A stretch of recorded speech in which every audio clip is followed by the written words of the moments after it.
After an intense fight against the final boss, there is an explosion, and Setsu finds himself in the real world.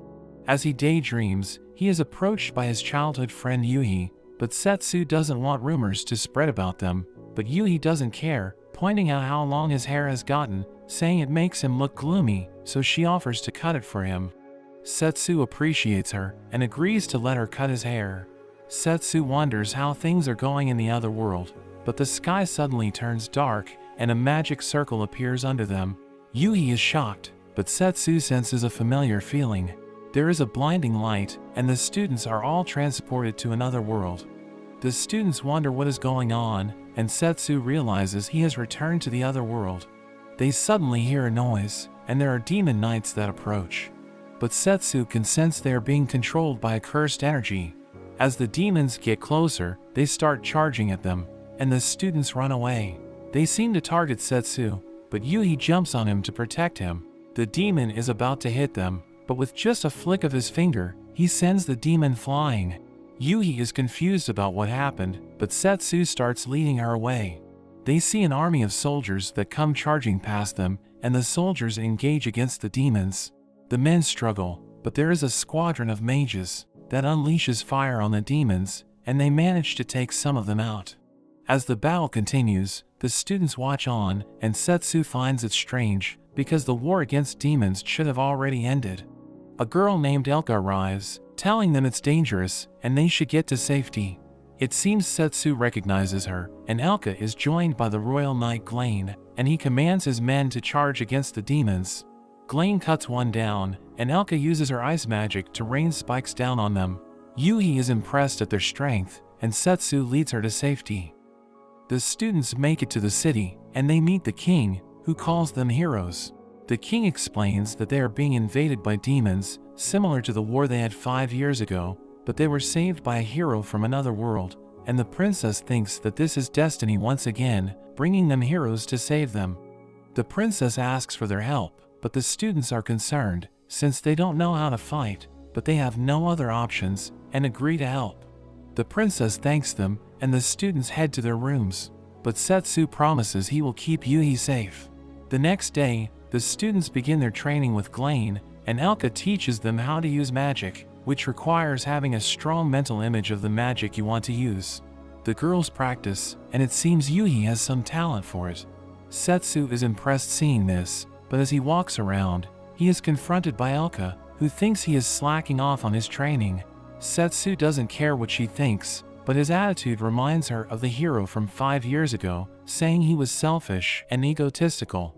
She warns him the world is dangerous, telling him to return to his training, but Setsu refuses, telling her to make him, so she decides to teach him a lesson. She charges at him, but in an instant, Setsu dodges and slaps her from behind. Elka is stunned. She instantly recognizes his technique, acknowledging him as the hero, calling him master, and she is glad to see him again. He wonders how long she plans to bow for, and she remembers she is his chair. He ends up sitting on her, but he finds her weird, commenting that she has become more of a masochist since they last met. She wonders why he looks different, but he explains he is in a different body. Glain stumbles upon them and wonders what they are doing, and Elka explains that Setsu is back. Glain is surprised, but looking at Elka's position, he knows it must be the truth. They quickly go to find their companion Thea, but she can already tell that Setsu is back, recognizing his magic power. Glain apologizes for being bad at sensing magic, and Elka pretends she knew it was him all along. Setsu is glad to be reunited with his old companions, and they are glad he is back. Setsu thinks he is lucky, since they could have been killed while he was away, so he wonders about the situation with the demons, and they also are curious about where he went. But first, let's check out the sponsor of this video, Ice-T Aesthetics. Check out their range of anime streetwear, with awesome designs from some of your favorite shows and characters, like some of these shirts, from their Attack on Titan collection. And right now, they have a promotion. If you use the link in the description below, or use the code RECAP, when you buy 2 items, you can get a third one absolutely free. They also have free shipping on any orders over $99, and everything is printed within the States or the EU. So check them out today, and take your style to the next level. Now back to the video. Setsu's friends tell him that after the final battle, he just seemed to have disappeared. Setsu isn't too sure himself, remembering his final battle against Toma. Just as he was about to strike, he gets cut by him, but Setsu lands a devastating blow that causes an explosion. But after that, he was reborn in another world, but kept his memories and magic powers. And he randomly got summoned again. Thea thinks it could actually be destiny that he was summoned again, and Setsu wonders what happened to Toma, thinking he could be behind this new war, because the demons seem to be controlled by his curse magic. But his friends tell him that he also went missing after that fight. They tried looking for the both of them, but had no luck. There is suddenly a guard that calls Glain to see the king, so he heads off, and Elka tells him that would have been his job, but Setsu says he would have traveled the world. And the three enjoy the peaceful scene that Setsu helped to bring. But Setsu wonders what Toma is up to. We see the king as he declares war on the demons. Glain tells him to reconsider, saying they are still waiting to hear from their emissary, but the princess says it was the demons who started invading them unprovoked, and seeing that new heroes were summoned at the same time, she thinks justice is on their side. Glain can't argue, and the king thinks that it was wrong to listen to Setsu and make peace with the demons 5 years ago. We see Yuhi practicing her magic, and she manages to use wind magic. Setsu compliments her, but she doesn't like the thought of using magic to hurt people. But she swears to use it to protect him, and Setsu is happy to hear this. Setsu meets with his companions, and they tell him about the declaration of war. But Glain managed to stall for time, saying the new heroes still needed more training, and Setsu decides he will go out and stop the war himself. His friends want to go with him, but he tells them he will go alone, saying he needs reliable people to stay, especially since Toma could be behind everything, so they have no choice but to agree. But first, he needs to get his equipment. Inside the palace, Thea uses an invisibility spell to sneak around, but Elka charges in, and Setsu is reminded of their old adventuring days. Elka beats up a guard, while Glain thinks they should have used a different approach. They stuff him in a box, and they head into the storage room, where Setsu finds his old sword. The guards discover the box, and they are put on high alert. Elka apologizes, and Glain says he will buy some time, and Thea tells Elka to go with Setsu since she has no help. Setsu drags her away, and they manage to make it to the edge of the city. Elka sees him off, but Yuhi suddenly appears, wondering where he is going. Setsu reveals to her that this is the second time he was summoned to the world, so he is going to go to stop the war. Yuhi wants to go with him, but he says it's too dangerous for her. Yuhi insists, but Setsu says he is doing it so she can be safe. Yuhi tells him to close his eyes, and she uses her magic to cut his hair. He is impressed she used both wind and fire magic, and Yuhi swears she will become strong so she can protect him. He flicks her forehead, and she wonders what he is doing, but he tells her that, if she can dodge it the next time they meet, then she will have passed his test. But Setsu says farewell, and he heads off. In a flashback, we see an old man arguing with his customer. He sells high-end jewelry, which has the highest quality in the whole kingdom, but he refuses to sell his pieces to a youngster who can't appreciate their value, saying he has his pride as a craftsman. The customer asks for the price of a particular brooch, but the old man says it's not about money, but a matter of his pride. His granddaughter Ruri appears, asking about the commotion, and the man says their time is being wasted. It turns out to be Setsu from the past, and he offers a sack full of gold, causing the man to instantly change his mind. After Setsu leaves, Ruri asks her grandpa about his pride as a craftsman, but he teaches her, although pride is important, everything has a price. He ends up passing away, and after the funeral, Ruri takes over to complete her grandpa's last job. She makes her way on a carriage at night, but the horse suddenly comes to a stop. A giant boar lunges at her, and she is knocked to the ground. She was on her way to deliver the brooch, and is relieved to see it wasn't damaged. She puts it back into her bag, but finds that the boar is still there. She tries to negotiate with it, offering it food, and even gold, but it's no use. However, she gets saved by Setsu, who happened to be passing by. He asks if she is okay, and she instantly offers to pay him. Setsu says it's not necessary, just happy to have helped her, but Ruri was taught by her grandpa that nothing in life is free. But Setsu tells her, not everything is about money, and Ruri seems to be reminded of the hero from the past. Setsu wonders why she is transporting goods without a guard, but Ruri says she was in a rush and couldn't find one in time. Setsu reminds her that money is no good if she dies, and wishes her luck. Ruri asks him to be her guard, but Setsu says he is busy with his own mission. She begs him to take her as far as he can, because she needs to deliver her package, and Setsu ends up agreeing to accompany her to the nearby port. They take her horse, but Ruri is sad she had to leave her other goods behind. Thinking of all the money she is losing, Setsu asks about her package, but she refuses to show him, even if he is her guard, saying it's too valuable. They make it to the port town, and Setsu is surprised to see how much it has grown. Ruri explains that after the war ended 5 years ago, trade started to boom and the town grew. She says that she hired a ship to take her the rest of the way, but when she gets to the dock, she finds her ship's trip has been cancelled, and that all the ships going to the demonic continent have been put on hold for the foreseeable future because of the war.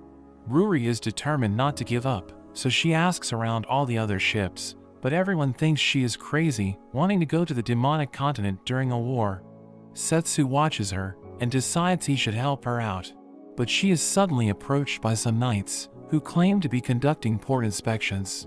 They ask for her ID, and Ruri shows them her documents, but the knights look down on her, since she is a merchant, because they think she only cares about making money. They demand to see what's in her bag, but she refuses to show them, and they find her suspicious. They try to confiscate it, but Setsu steps in, introducing himself as her guard. He asks if they have the permits to conduct a search, but they tell him to mind his own business if he knows what's good for him. Setsu refuses to back down, so they prepare to teach him a lesson, and Setsu taunts them to fight him, but they start to attract the attention of the people, so the knights decide to let them off for now. Ruri jumps on him in gratitude, asking how much she owes him, but he says it's okay. She treats him to some food, and Setsu compliments her for staying calm in such a situation. She wonders how he knew about the permit rules, and it seems he learned a thing or two from Blaine. He wonders what she will do without a ship, and Ruri says she will keep looking for one around the town, or even buy her own ship. Setsu thinks that would be ridiculous, and reveals that he is actually on his way to the demonic continent, and says he can take her, if she agrees to rest at the inn, telling her not to push herself so hard. Ruri agrees, so they get a room at the inn. Setsu enters, telling her it's her turn to use the bath. Ruri asks him to watch her package for her while she is bathing, and Setsu wonders if it is okay. But she says she trusts him, even showing him the brooch inside. Setsu is surprised to see it, and Ruri explains it was her grandpa's last job. The brooch was her grandpa's most prized creation, and one day someone had brought it back to get it repaired. He did what he could to repair it, but his health was failing, so he couldn't be the one to deliver it. On his deathbed, he teaches Ruri that although money is important, it's only because it lets you protect the things that are really truly important, and sacrificing everything for that reason is what true pride means. He entrusts her to complete his final job, which she promises to deliver no matter what. She leaves it with Setsu, and goes to take her bath, reminding him not to steal her money, but she is glad to have met him, and happy she is close to completing her grandpa's last job. Setsu examines the brooch, and finds that the protection magic he had used on it is broken, so he worries for the person he had given it to. Later at night, while the two are sleeping, the knights come looking for them, accusing them of being demon spies. They approach their room, but Setsu becomes aware of them. The knights burst in, and Ruri is terrified. They end up jumping out of the window, and start running away, but the knights cut them off. Setsu jumps over, and continues to run, while Ruri is flustered. The knights follow, but end up slipping on bottles, which Setsu set up as a trap. However, they end up at a dead end, and the knights catch up. Ruri wonders what they are going to do, but Setsu provokes the knights to fight. However, Setsu grabs Ruri, and he jumps off the edge. Ruri thinks she is going to die, but something emerges from the water, and they land on an enormous sea serpent, which Setsu calls Leviah. The knights are shocked seeing this, and Setsu tells Leviah to head for the demonic continent. As it leaves, the knights wonder how they can even report this, but the captain says it was all just a dream, so there is nothing to report. As they travel, Ruri realizes that Levi is just short for Leviathan, the god of the ocean, and she wonders who Setsu could possibly be. There's a bright light, and they arrive at the demonic continent. Levi gets into a fight with a giant squid, while Setsu just cheers them on as he enjoys the show, and Levi gets sprayed by the squid's ink. Setsu reintroduces Levi, who has taken her human form, and Ruri is surprised to meet the god of the ocean. Levi gets mad at Setsu for not helping her with the squid, but he says that he thought she had things under control, and it's not every day he gets to witness such a fight. Levi is also mad that he disappeared for 5 years, and the first thing he asks for is to use her as a boat. Ruri interrupts, asking what they are going to do with the giant squid, and Levi says that Setsu will deal with it. So he ends up making squid rings, which Ruri is hesitant about, but quickly finds delicious after she tastes it. Levi also enjoys it, although she says that she prefers it raw. Now that they made it to the demonic continent, Levi points out the nearby fishing village and reveals that the demon lord's castle is on the other side of the mountain. Setsu mentions that he will take Ruri to the castle because he also has business with the person she is delivering her package to. Levi finds it strange that a human is making a delivery to Desus, and Ruri wonders how she knows the recipient of her package. So Levi reveals she is actually making a delivery to Desustal, the demon lord, causing Ruri to start freaking out. Levi tells them that they have to make their way on foot the rest of the way, so her job is done, but Setsu wonders if she would join him. Levi claims that she kept her promise to maintain the peace on the seas, and is mad that after 5 years, he just uses her as a boat, and is even with another woman. Some demon children appear, telling him he doesn't understand a girl's feelings, and he should apologize as a man, but he gives them all some squid rings, and they run around in joy, wanting to share with their parents, and Levi says there is plenty to go around. So they take the squid back to the village. However, things aren't looking good in the village. Trade has stopped because of the war, and they are worried about starving, because the giant squid is stopping them from fishing. But Setsu arrives with the squid, surprising them all, and the village throws a party.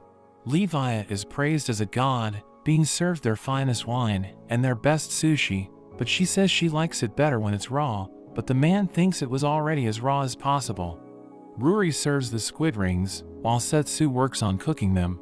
Levi tells him he is going too slow, so he uses his great sword and perfectly slices up the squid into rings, impressing the villagers with his skill. Meanwhile, we meet a demon named Vlad, who sees the fire down in the village, so he worries that they are being invaded by the humans, so he rushes toward the village. The party dies down, and it seems that Ruri has gotten a little drunk.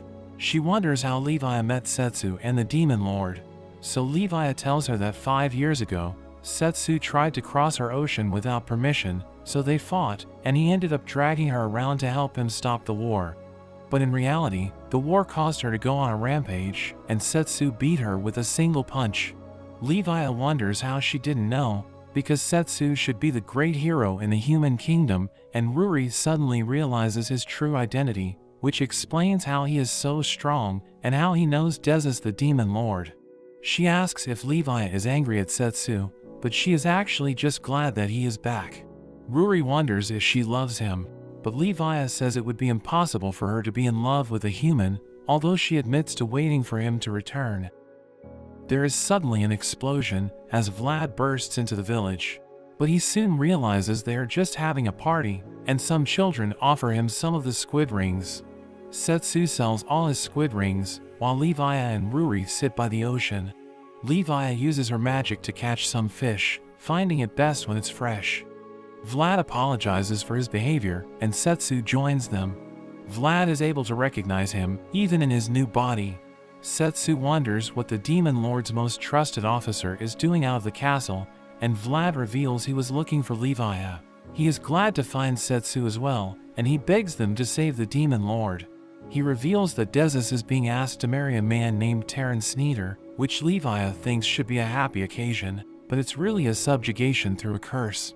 Setsu thinks that Desus should be able to resist most curses, but Vlad mentions an exceptionally powerful cursed necklace. Vlad talks about the war, where they were suddenly invaded by humans a month ago, but Setsu finds this strange. Vlad mentions that they were attacked by soldiers in massive armor, and even left behind the flag of the human kingdom. Desus was reluctant to go to war, which is when Sneeder appeared and offered to negotiate to stop the war. Setsu wonders just how strong Sneeder could be, but Ruri reveals he is actually the most wealthy merchant in the world, and his company owns most of the merchant ships in the sea. So Desus is willing to sacrifice herself to try and stop the war. Setsu wonders how Vlad can be okay with it as one of her generals, but he says they would fight until the last man.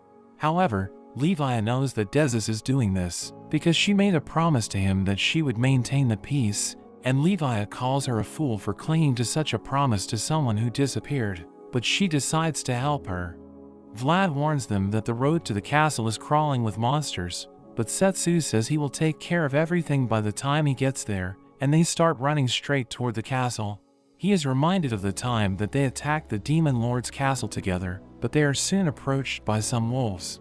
Levi transforms her arm, cutting the wolves down with her water slashes.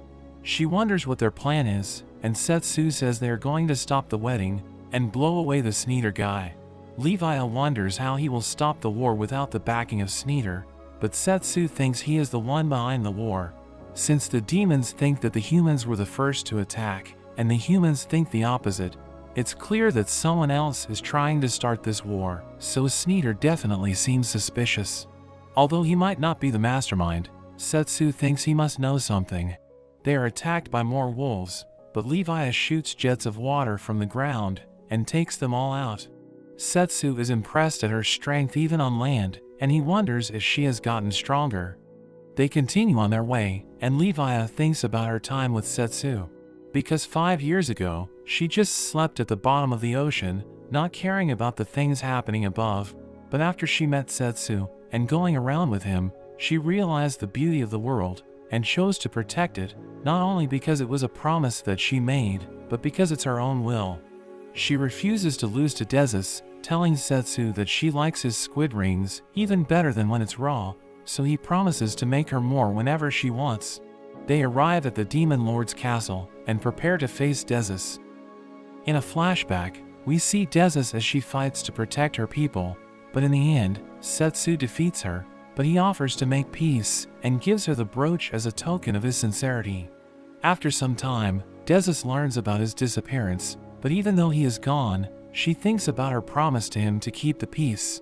5 years later, we see Desus as she patrols the city with Vlad. The city is prospering, thanks to the peace and trade with the human kingdom, but suddenly, Desus's brooch cracks, which she finds concerning, and she gives it to Vlad to have it repaired. Soon after, they receive reports that the humans are attacking them. Desus doesn't want to jump to conclusions, but she gathers her generals, telling them to prepare their army, and sending 2 of them to find out what's going on in the human kingdom. We see some soldiers preparing their supplies, thinking that they were tricked by the humans. They worry about war, because their people have become reliant on trade, but they have faith that Desus will be able to take care of things. After a month, things are getting worse, and they haven't heard anything from the human kingdom.